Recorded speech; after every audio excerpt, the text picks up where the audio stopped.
코너스톤 주일 예배를 시작하도록 하겠습니다. 권사님 네 분 출타하실 거예요. 또 크리스티나 자매도 출타했는데 그분들을 위해서 좀 기도해 주시기 바랍니다. 우리 다 같이 한번 기도함으로 예배를 시작하겠습니다. 하나님 아버지 감사합니다. 오늘도 저희들을 불러주시고 아버지께 예배할 수 있게 해주셔서 감사합니다. 하나님 아버지, 예배드리는 동안에 성령님께서 친히 임재하여 주셔서 우리의 마음 속에 하나님을 사랑하고 하나님께 감동하고 하나님께 영광을 돌리는 이 예배가 될 수 있도록 주님께서 친히 역사하여 주시옵소서. 예수님의 이름으로 기도드렸습니다. 아멘. 다 같이 찬양드리겠습니다.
교도하겠습니다. 120번입니다. 찬송하려다 주 이스라엘의 하나님이여 그 백성을 돌보사 우리를 위하여 구원의 뿔을 그 종 다윗의 집에 일으키셨으니 Blessed be the Lord God of Israel, for he has visited and redeemed his people.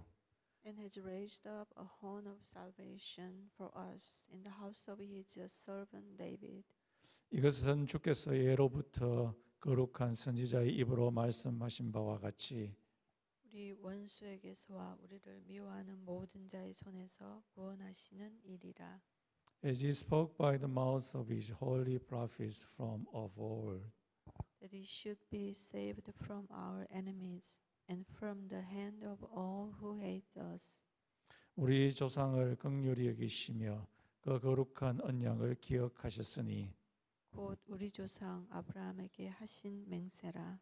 to show the mercy promised to our fathers and to remember his holy covenant. The oath that he swore to our father Abraham to grant us. 우리가 원수의 손에서 건지심을 받고 종신토록 주의 앞에서 성결과 의로 두려움 없이 섬기게 하리라 하셨도다. that we being delivered from the hand of our enemies might serve him without fear. In holiness and righteousness before him all our days. 이는 우리 하나님의 긍휼로 인함이라.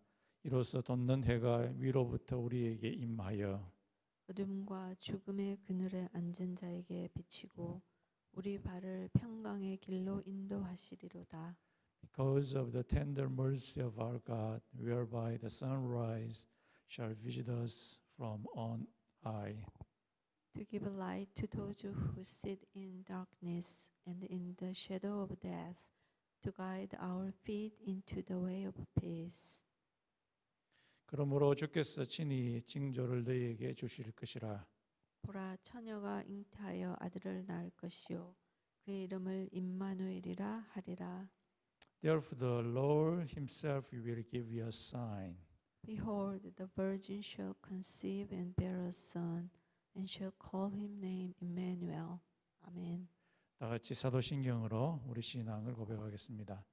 전능하사 천지를 만드신 하나님 아버지를 내가 믿사오며 그 외아들 우리 주 예수 그리스도를 믿사오니 이는 성령으로 잉태하사 동정녀 마리아에게 나시고 본디오 빌라도에게 고난을 받으사 십자가에 못 박혀 죽으시고 장사한 지 사흘 만에 죽은 자 가운데 다시 살아나시며 하늘에 오르사 전능하신 하나님 우편에 앉아 계시다가 저리로서 산자와 죽은 자를 심판하러 오시리라.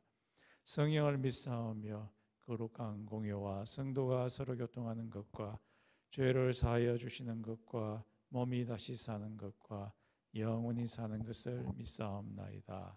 아멘. 다 같이 한 번 더 기도드리겠습니다. 하나님 아버지,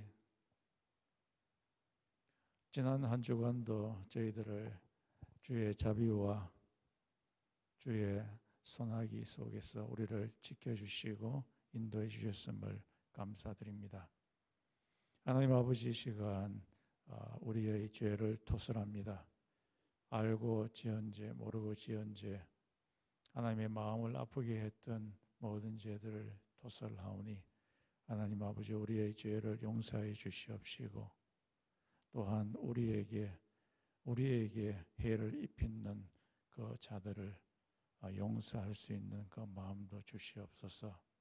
하나님 아버지, 우리 성도들이 참 힘든 시절을 지나가고 있습니다. 하나님 아버지, 광야 같은 이 곳에서 하나님께서 먹여주시고 입혀주시고 불기둥과 물기둥으로 인도하여 주셔서 이 광야와 같은 이 시절들을 잘 견디며 나갈 수 있도록 주님께서 도와주시옵소서. 하나님 아버지, 이제 말씀을 살펴볼 거인데 하나님 아버지, 저를 감추어 주시고 하나님만 드러나게 하여 주시옵소서. 예수님의 이름으로 기도드렸습니다. 아멘. 같이 찬양드리겠습니다.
주 예수 내 곁에 가까이 계셔 그 하나님 사랑을 베푸시고 온 세상 악인을 다 품어주사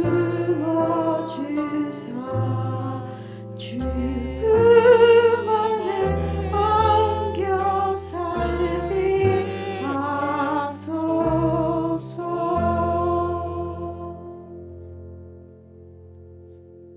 이 시간 하나님께 예물 드리겠습니다.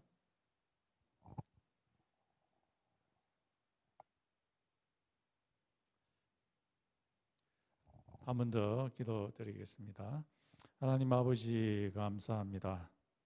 저희들이 무엇이 간데 주께서 우리를 생각하시며 저희들이 무엇이 간데 주께서 우리를 돌보시나이까. 우리를 이 세상의 고아와 같이 버려두지 아니하시고 성령님을 우리에게 주시어서 우리가 갈 길을 인도하시고 우리가 하나님께 영광 돌릴 수 있는 그 길을 주셔서 감사드립니다. 아버지께서 우리에게 귀한 예물을 주셔서 감사드립니다. 이 예물을 하나님께 드리오니 아버지께서 헌명하여 주시고 드린 손길 위에 주님께서 함께하여 주시옵소서. 예수님의 이름으로 기도드렸습니다. 아멘.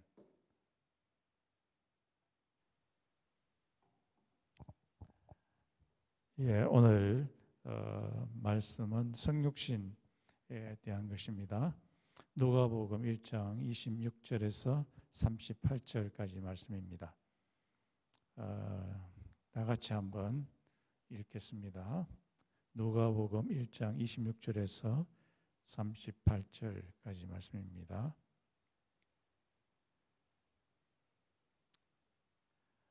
시작. 여섯째 날에 천사 가브리엘이 하나님의 보내심을 받들어 갈릴리 나사렛이라는 동네에 가서 다윗의 자손 요셉이라고 하는 사람과 정혼한 처녀에게 이르니 그 처녀의 이름은 마리아라.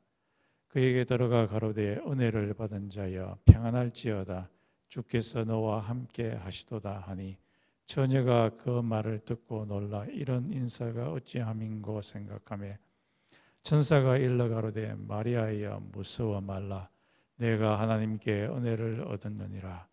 보라 내가 수태하여 아들을 낳으리니 그 이름을 예수라 하라. 저가 큰 자가 되어 지극히 높으신 이의 아들이라 일컬을 것이요 주 하나님께서 고조상 다윗의 일을 저에게 주시리니 영원히 야곱의 집에 왕노릇 하실 것이며 그 나라가 무궁하리라. 마리아가 천사에게 말하되 나는 사내를 알지 못하니 어찌 이 일이 있으리이까. 천사가 대답하여 가로되 성령이 내게 임하시고 지극히 높으신 이의 능력이 너를 덮으시리니 이름으로 나실 바 거룩한 자는 하나님의 아들이라 일컬이라. 보라 내 친족 엘리사벳도 늙어서 아들을 배었느라 본래 수태하지 못하던 이가 이미 6달이 되었나니 대저 하나님의 모든 말씀은 능치 못하심이 없느니라. 마리아가 가로되 주의 계집종이오니 말씀하신 대로 내게 이루어지이다 하매 천사가 떠나니라. 아멘. 예, 오늘은 크리스마스 주일입니다. 오늘 말씀의 주제는 성육신입니다. 제가 아는 한 선교사이시면서 또한 간호사이신 분이 한국에 오셔가지고 자신은 비록 과학적인 지식을 가졌다 할지라도 예수님이 단지 마리아의 난자만 갖고서 태어난 것에 대해서는 도저히 믿을 수가 없었다고 그렇게 이야기를 합니다. 그런데 오늘 본문 말씀에서는 처녀 마리아에게 성령이 임하여서 예수라고 하는 사람이 태어났다고 그렇게 말씀을 하십니다. 여러분은 이 둘 중에 어떤 것이 맞다고 생각합니까?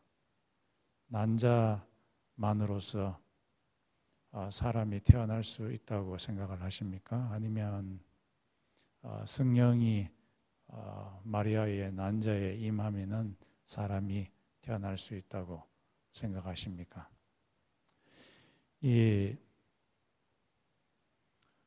우리 인류 역사를 보게 될 때 이 성육신을 반대하는 사람들이 많이 있었습니다. 성육신은 단지 하나의 신화에 불과할 뿐이다 라고 그렇게 생각을 했습니다. 그래서 그리스 신화에도 보면은 이 Godfather, 그들의 신의 아버지라고 하는 제우스와 또 알카민이라고 하는 어머니가 합쳐져서 나왔는 자식이 있는데 그 자식은 반은 신이고 반은 동물인, 반은 신이고 반은 사람인 헐크리스죠. 헤라클레스이라고 하는 자가 태어났습니다. 그런데 모든 사람들이 이것은 신화에 불과하지 진짜 사람이 성령과 결합해서 태어날 수는 없다라고 이렇게 이야기를 합니다. 또 어떤 사람은 태어난 예수는 하나님이지 사람의 모양을 갖고 있는 하나님이지 실제로 사람은 아니었다. 그렇게 주장을 합니다. 그래서 이렇게 주장하는 사람들이 나스티시즘이라고 해서 가현설, 가짜로 나타났을 뿐이다. 그래서 십자가에 못 박히신 예수도 실제로 하나님이시지 사람이 아니다. 그렇게 주장을 했습니다. 교회 역사를 봤을 때 말시온이라고 하는 그런 자도 역시 그렇게 주장했고 또 다른 나스티시즘에 있는 가현론자들도 그렇게 주장을 했습니다. 그와 반면에 또 예수님은 사람일 뿐이다. 이 하나님적인 그런 네이처 요소는 없다. 그렇게 주장을 하는 사람들도 있습니다. 예수님은 단지 사람일 뿐이다. 그래서 어떤 사람은 여러분도 잘 아시는 분인데요. 그분이 TV에 나와서 말하기를 예수는 사생아에 불과하다. 마리아가 다른 남자와 결합해서 낳은 아이가 바로 예수다라고 이렇게 주장을 합니다. 또 무슬림 쪽에서는 하나님이 사람과 관계를 맺게 되어서 사람을 낳았다는 것은 이 하나님에 대한 신성모독이다라고 이렇게 주장을 합니다. 요즘 많은 과학자들도 단지 정자 없이 난자만 가지고서 사람이 태어난다는 것은 불가능한 일이라 그렇게 많이 주장을 합니다. 그런데 성경은 일관적으로 마리아와 마리아의 태에 성령이 임해서 사람이 태어났는데 그 사람은 이 신성과 인성이 혼합 없이 완전한 신성과 완전한 인성을 갖고 있는 two natures, 두 개의 네이처가 있는 완전한 한 사람이다. One person with two natures. 라고 이 칼세돈 회의에서 결정을 했습니다.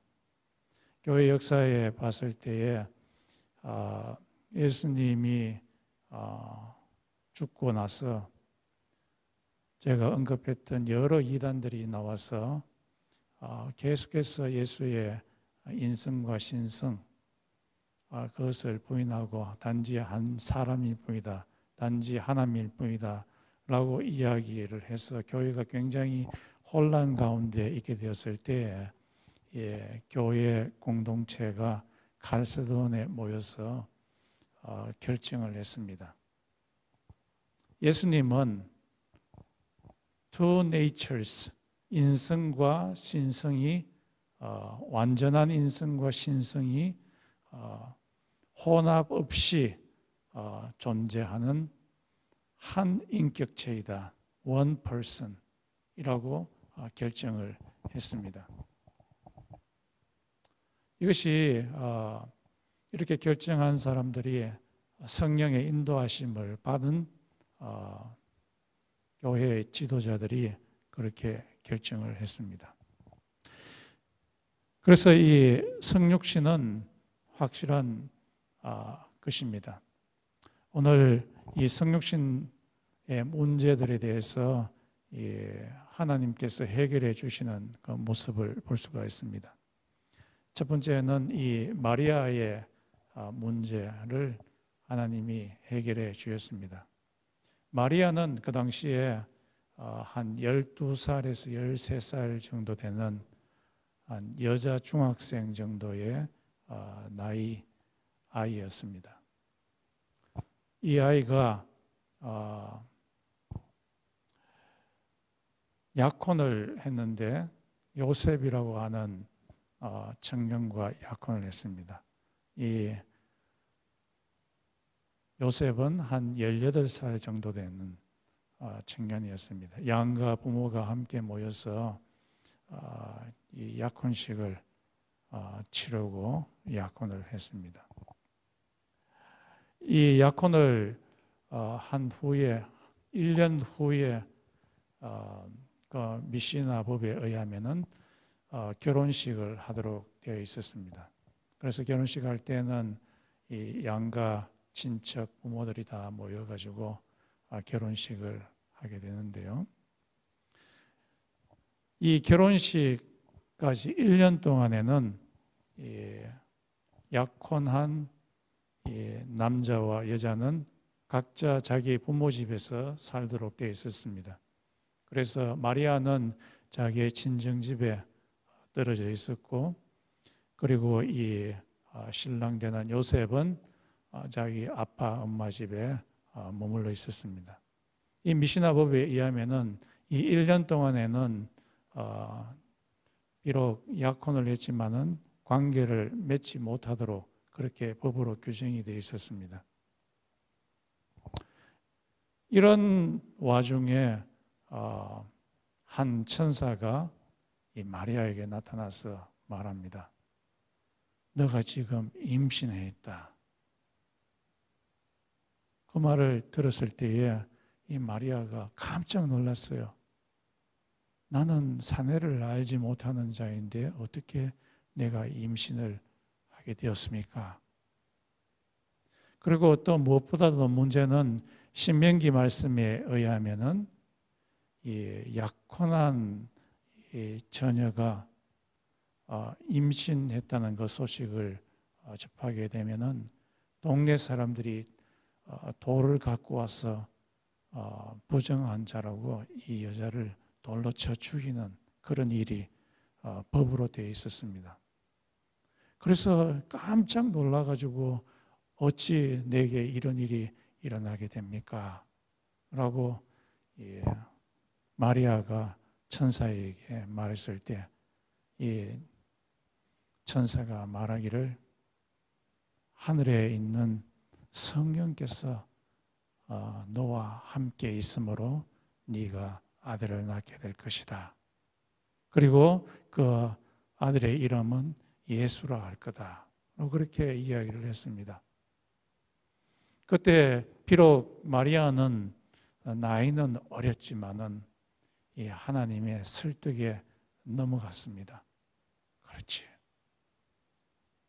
내가 주의 계집종이오니 주의 말씀대로 되십시오. 라고 이야기를 했습니다. 그렇게 해서 나중에 예수라고 하는 이 아이를 낳게 되었습니다. 이것을 보게 될 때 마리아로부터 우리가 배워야 할 점이 있습니다. 우리가 이 세상을 사는 동안에는 마리아와 같이 아주 엄청난 말을 하나님이 우리의 가슴에 말할 때가 있습니다. 도저히 이 일이 일어날 수 없을 그런 일을 하나님께서 말씀하실 때에 단지 우리는 거기에 대해서 반박만 할 것이 아니라 마리아처럼 마리아가 주의 계집종이오니 하나님의 말씀대로 이 일이 이루어지소서라고 그렇게 해야 할 용기가 우리에게 있어야 됩니다. 나는 못해요. 안 할 거예요. 하는 것이 아니라 하나님께서는 때때로 우리의 능력으로 도저히 할 수 없는 그 일을 말씀하실 때에 하나님께서 우리를 초대하실 때에 우리에게 필요로 하는 것은 우리의 믿음입니다. 우리가 그 믿음으로 하나님의 말씀에 동참하게 될 때에 우리의 삶 가운데서 아주 엄청난 일이 일어나게 됩니다. 하나님의 역사가 일어나게 되는 것입니다. 또 요셉도 마찬가지로 문제가 있었지만 하나님께서 이 성육신의 문제를 해결해 주었습니다. 요셉은 그 당시에 한 18살 정도 되는 자였지요. 그리고 약혼한 후에 혼자서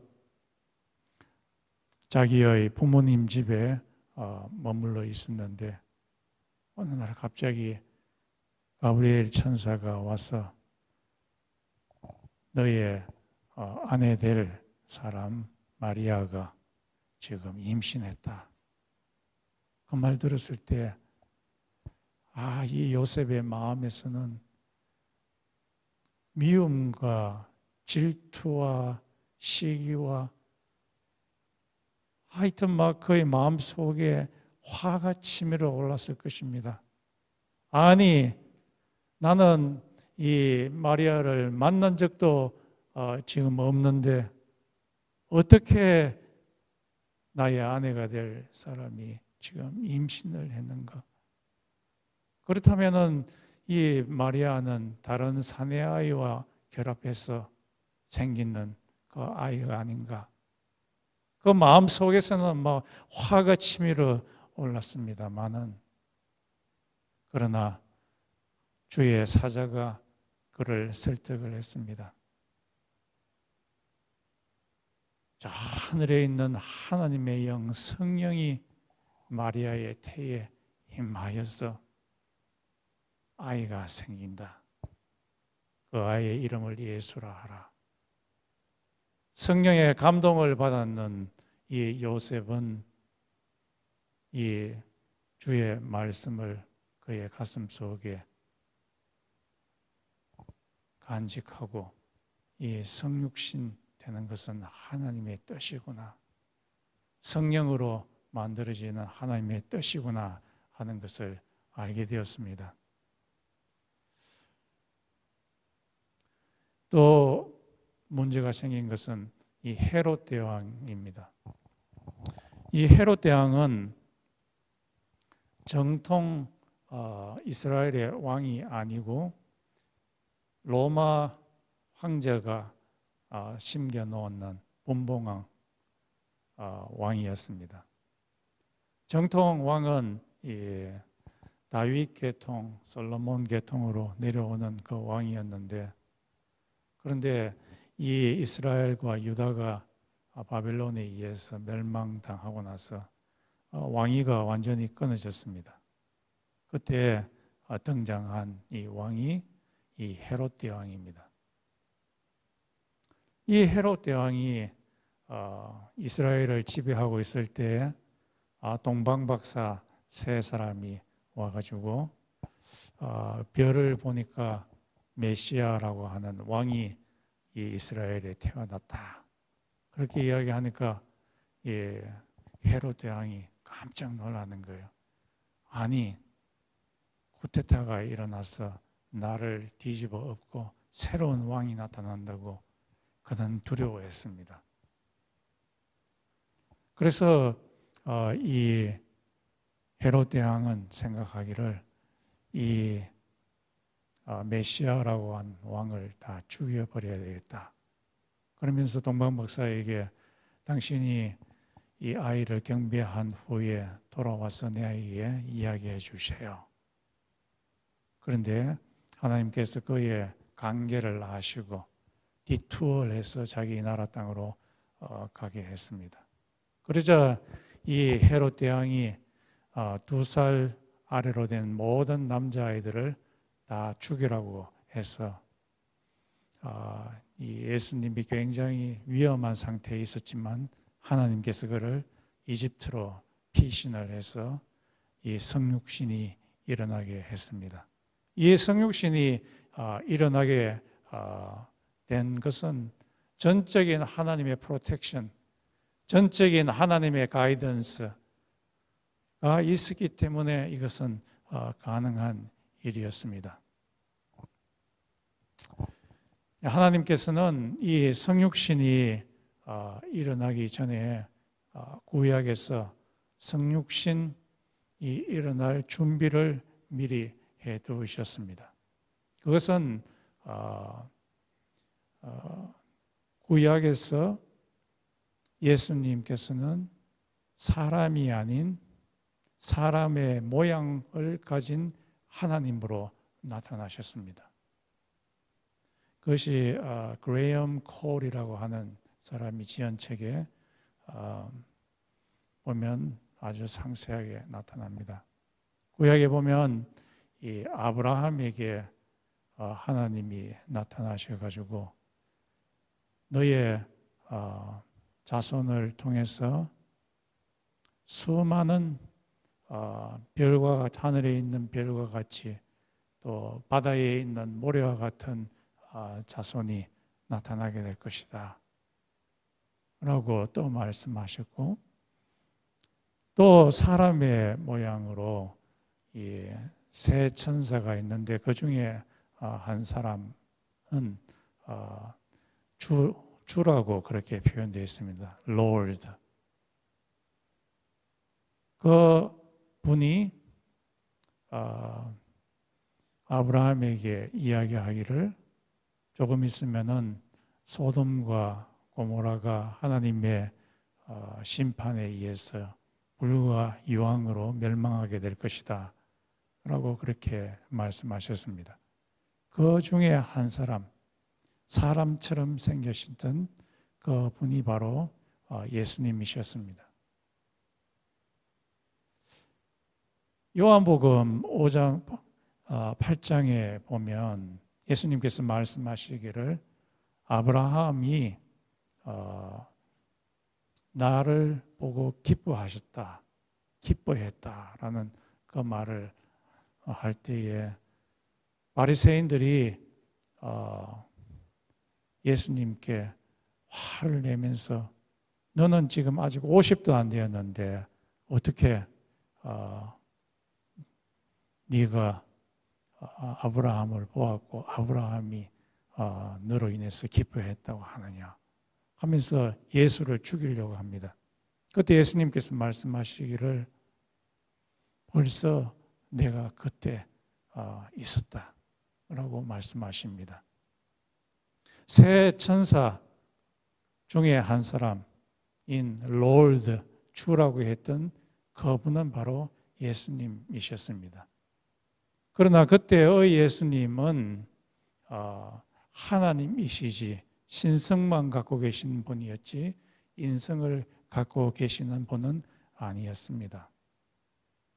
또 이 구약에 보면 다니엘서 7장에 사람과 같은 인자가 구름을 타고 태고적부터 계시는 하나님 아버지의 우편에 앉으셔서 의자에 앉으셔서 하나님 아버지로부터 온 우주를 다스릴 수 있는 그런 권한을 받게 되는 것을 보게 됩니다. 이 구름을 타고 온다는 것은 바로 신적인 존재, 하나님적인 존재, 신성을 의미합니다. 이 자가 하나님의 보좌 우편에 앉는다는 것은 바로 하나님의 아들로서 온 우주를 다스릴 수 있는 권한을 받는 것을 의미합니다. 다니엘서 7장에 있는 그 사람과 같은 이는 바로 예수님이신데 이 예수님은 그 당시에는 인성을 갖고 있지 아니한 사람의 모양을 갖고 있는 그런 분이었습니다. 그래서 이것을 anthropomorphic이라고 표현을 하는데요. 이 하나님의 모습인데 이 사람의 모양을 갖고 있는 그 모습. 이렇게 구약에서는 예수님이 신성만 갖고서 하나님으로서 사람의 모양을 갖고서 여러 군데에 나타났습니다. 사무엘에게도 나타났고 또 이사야서 6장에 보면은 이사야가 성전에서 예배 드릴 때에 아주 얼굴에서는 광채가 나고 또 옷은 흰 옷을 입었던 분으로 나타나는 그분이 계신데 바로 예수님이셨습니다.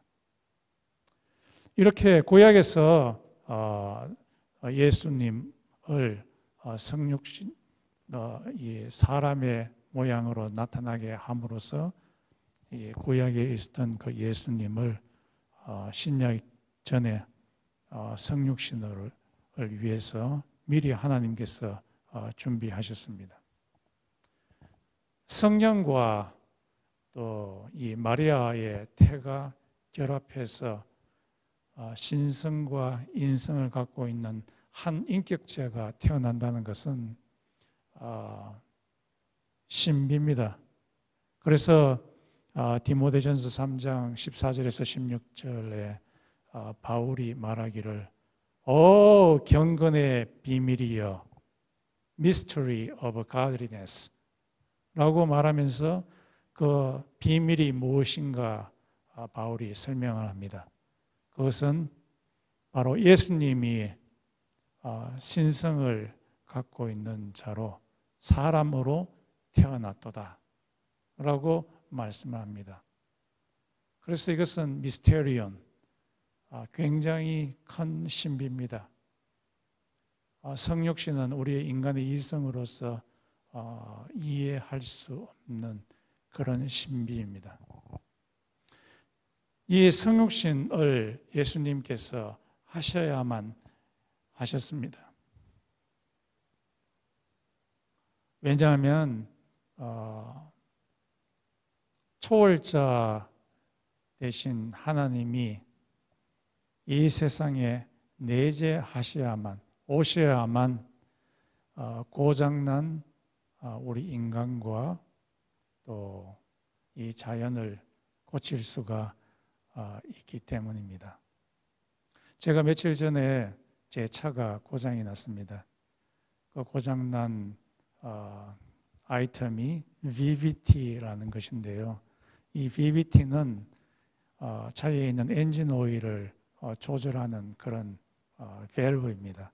만약 이것이 고장이 나면은 이 엔진 오일이 이 엔진 통에서 나와서 새게 되고 또 엔진을 오일을 빨리 태워버려 가지고 조금 지나지 않아서 엔진 오일통에 엔진이 오일이 남아있지 않게 됩니다. 그래서 저는 참 이상했습니다. 차를 타는데 차에서 냄새가 타는 냄새가 계속해서 나고 또 이 오일 딥으로 한번 체킹을 해보니까 이 엔진 오일이 쑥 내려가 가지고 거의 바닥 수준이었습니다.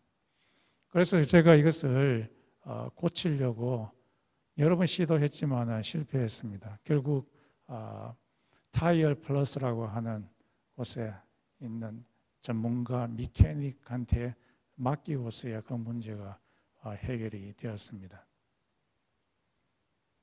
이슬람에 있는 알라라고 하는 신, 이 이슬람은 이신론을 주장하고 믿는 자들입니다. 이신론이라는 것은 이 알라라고 하는 신은 하늘에 저 초월한 하늘에 혼자 도도히 앉아 있고 인간 일에 전혀 간섭하지 않는 그런 자입니다. 그래서 이 알라라는 신은 이 땅에 있는 인간의 문제를 인간 스스로 풀어라, 인간 스스로 풀어라 라고 이렇게 던져 놓았는 그런 신입니다. 그런데 이 인간의 문제라는 것이 굉장히 까다롭고 풀기 어려운 문제입니다. 마치 제가 이 BBT 문제를 잘 해결할 수 없는 것처럼 이 세상에 있는 인간 그 자체로서는 인간의 죄의 문제를 해결할 수가 없습니다. 인간이 이 문제를 해결하기 위해서 좋은 교육 시스템을 끌어들이고 또 좋은 정치 시스템을 끌어들이고 좋은 경제 시스템, 좋은 문화 시스템을 끌어들여서 인간의 죄의 문제를 해결하려고 하지만은 인간 자체가 문제가 있고 이것을 해결할 수 있는 능력이 부족하기 때문에 도저히 이것을 스스로 문제를 해결할 수가 없습니다. 알라라고 하는 신은 인간 스스로 풀으라고 했지만은 인간 그것을 해결할 수 있는 능력이 없습니다. 이 문제를 해결할 수 있는 것은 아주 인간의 문제와 자연의 문제를 해결할 수 있는 최고의 전문가가 와서 해결해야만 해결할 수 있는 겁니다. 그 해결할 수 있는 자는 바로 하나님이십니다. 창조주 하나님이 초월자 하나님이 이 세상에 내재하셔서 문제를 해결할 때만 그 문제가 해결이 됩니다. 초월자 되시는 그 하나님이 이 세상에 내재하시기 위해서는 성육신이라고 하는 이 과정을 거쳐야 됐습니다. 예수님께서는 초월자 되신 하나님으로서 이 세상에 오시기 위해서 우리와 함께 하셔서 우리의 문제를 해결하기 위해서 내재하셨습니다. 예수님께서 오셔서 인간의 문제를 해결하기 시작하셨습니다. 인간을 억누르고 있던 사단들, 귀신들을 쫓아내시는 일을 하셨고요. 예수님께서 사람이 되셔서 히브리스에 있는 말씀처럼 인간의 아픔들, 인간의 기쁨들 이것을 친히 체휼하셨고요. 예수께서 사람이 되셔서 십자가에 못 박혀 피 흘리심으로 그 피 흘림이 바로 우리를 대신하는 속죄 제물이 되셨고요. 그래서 예수께서 흘리신 그 피로 말미암아 하나님을 대적했던 그 대적으로 말미암는 이 결과 하늘 법정에서 유죄다, 너는 심판을 받아야 된다라고 하는 이 문제가 해결이 되었고요.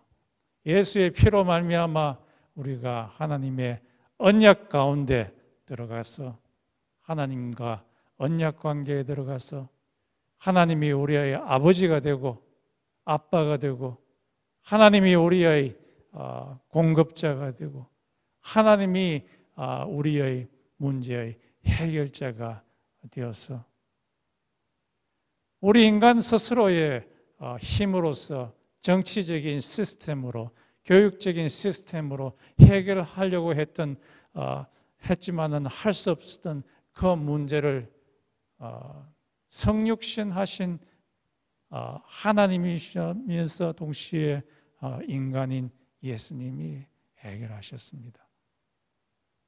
그 예수님께서 처음에 오셔서 인간의 문제를 하나씩 해결하시다가 종국에 그가 다시 재림하실 때에 이것이 이미와 아직의 긴장 사이에 있다라고 표현을 하는데, 예수께서 다시 오실 때에 빌립보서 3장에 있는 말씀처럼, 고린도전서 15장에 있는 말씀처럼,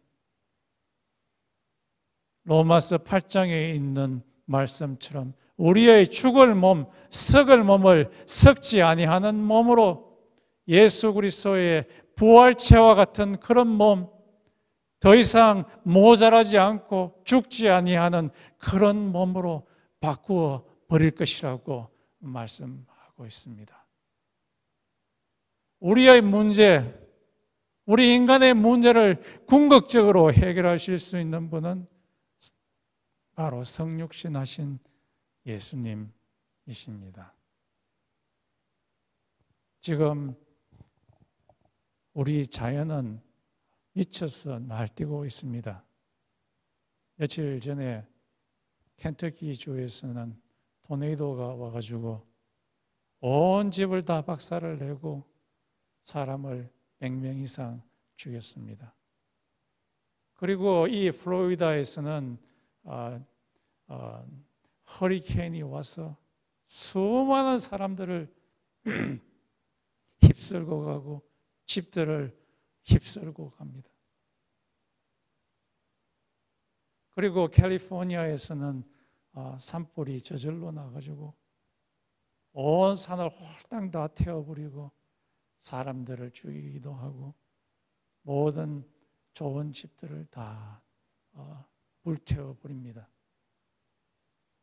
이런 자연이 날뛰는 것은 인간의 죄로 말미암으라고 말씀을 합니다. 이런 토네이도가 갑자기 오고 우박이 갑자기 오고 하는 이런 미친 현상을 인간 스스로의 힘으로서는 할 수가 없습니다. 최고의 전문가이신 성육신 하신 예수님이 해결하십니다.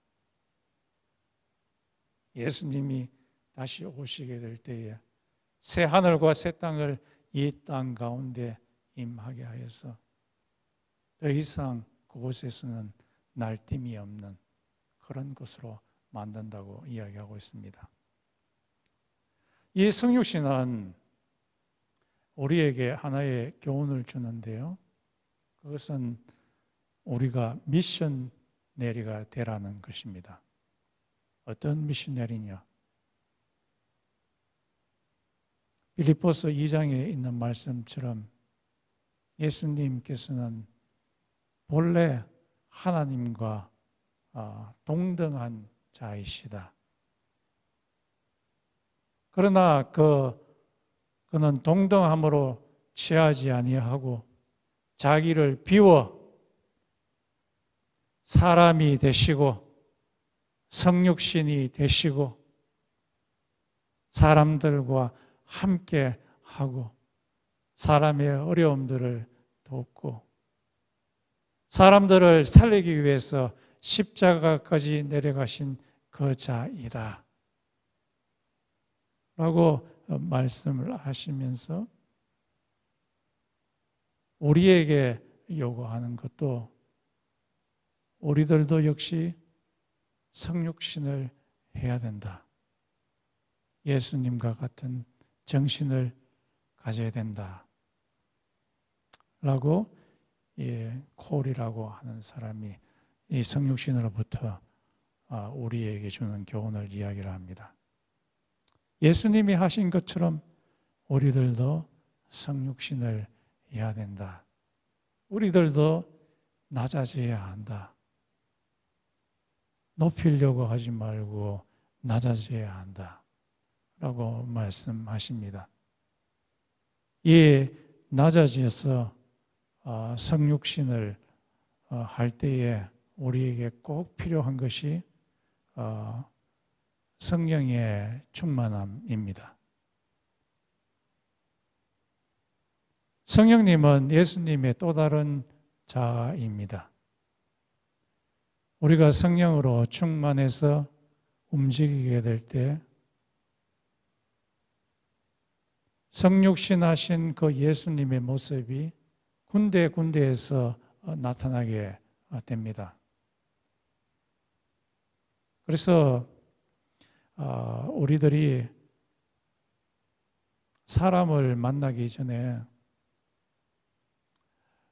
반드시 해야 할 일은 오랫동안 기도하는 겁니다. 그래서 성령의 충만을 받는 겁니다. 성령의 충만을 받고 나서 사람들을 만나는 사람들은 사람을 볼 때에 하나님의 퍼스펙티브로 사람을 봅니다. 그래서 성령의 가장 근본적인 일을 하시는 우리에게 주는 좋은 점은 영적 분별력을 주십니다. 분별력. 사람이 분별력이 없으면 아주 낭패를 당합니다. 분위기 파악하지 못하고 함부로 말을 하거나 또는 사람을 대하게 되면 아주 큰 문제에 빠지게 됩니다.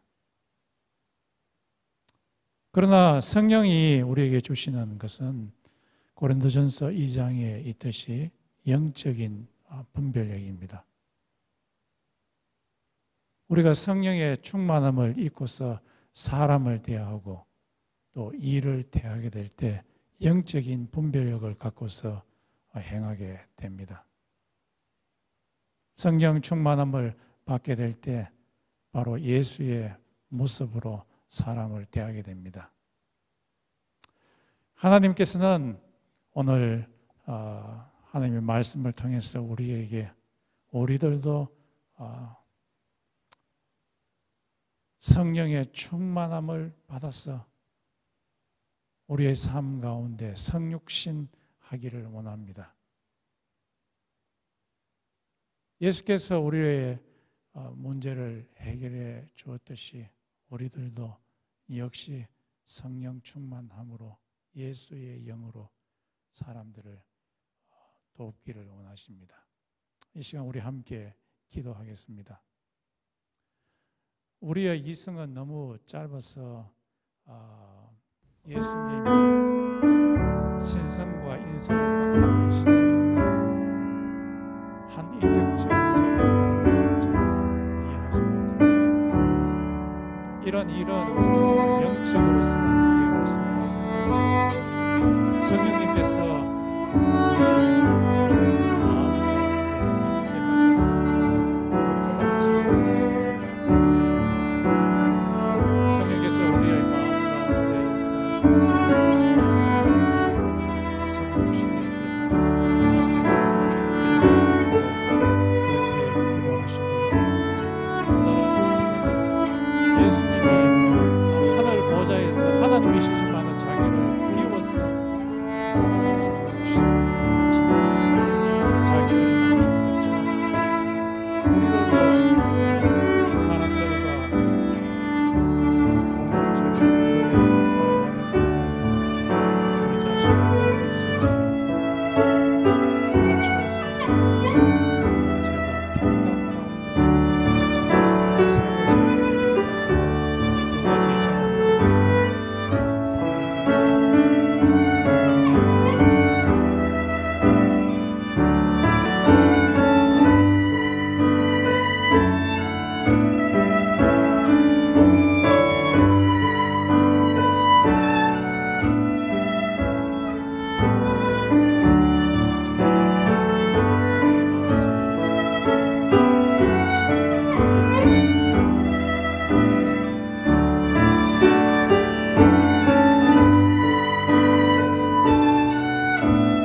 그 손에 깃발 들고서 다 찬송하기를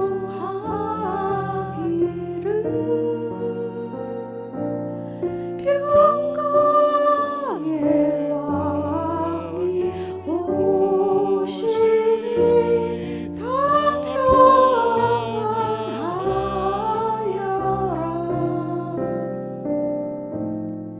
그 소란하던 세상이 다 모여하도다.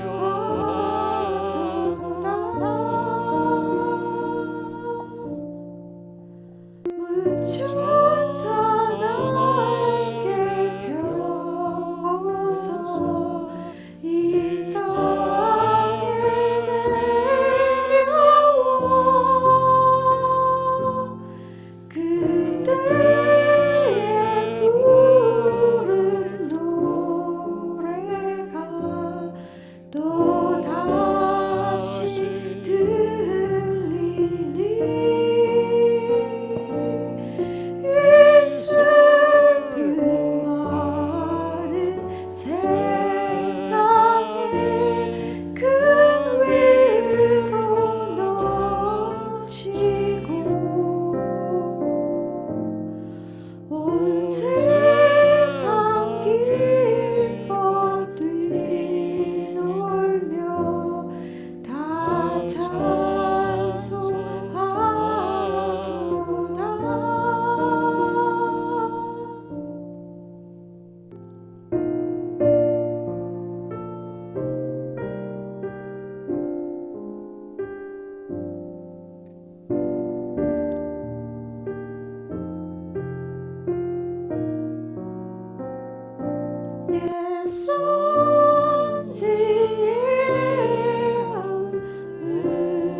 은하여 베들레헴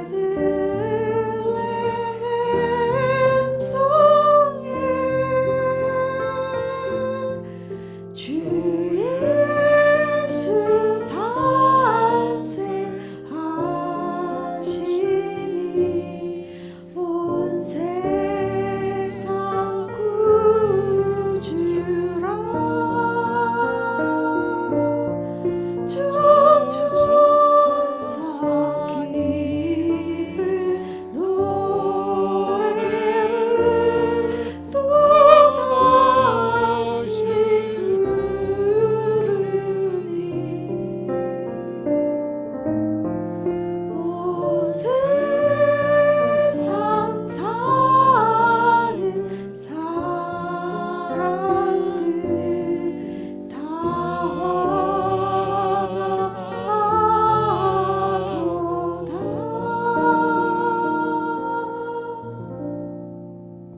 다 같이 기도드리겠습니다.